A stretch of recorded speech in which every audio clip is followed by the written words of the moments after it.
कुठेतरी कमी होताना दिसतोय, जे बंदी घातलेली होती त्याबद्दल. नाही, आंदोलन विद्यार्थ्यांसाठी स्थगित केले म्हणून बंदी घालून काय करावं? बंदी घालणं म्हणजे पुन्हा काय म्हणते त्याला, ते आंदोलन वाढवू नये, लेकरांचं पुन्हा ते वाटोळ होणार आहे. आमच्या स्वार्थासाठी नाही जगत आम्ही. महाराष्ट्रातल्या लेकराचं वाटोळ होऊ नये त्याच्यासाठी जगतोय आम्ही. हा, आमच्या स्वार्थासाठी जगणं म्हणजे त्याचा अर्थ असं होतं, मग असून देतो दुसऱ्याचे लेकर आहेत, आपल्याला काय करायचं? काय ना वाटोळ त्यांनी येते, आम्ही नाही बोलत. सभा होऊ देणं नाही किंवा हे मंत्र्यांना फिरू देणं नाही. दादासाहेब सगळे आंदोलन स्थगित केलेत विद्यार्थ्यांसाठी.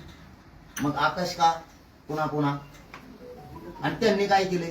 ते केंद्रातले हे मागा लागले इथं, त्यांचे ताकदीचा उपयोग करून हे विनाकारण द्वेष करायला लागले. म्हणून मी त्यांना विनंती केली, मुख्यमंत्री साहेबाला पण आणि गृहमंत्री साहेबाला पण, फडणवीस साहेब तुम्ही आणि शिंदे साहेबांनी सगळ्या सोयऱ्यांची अंमलबजावणी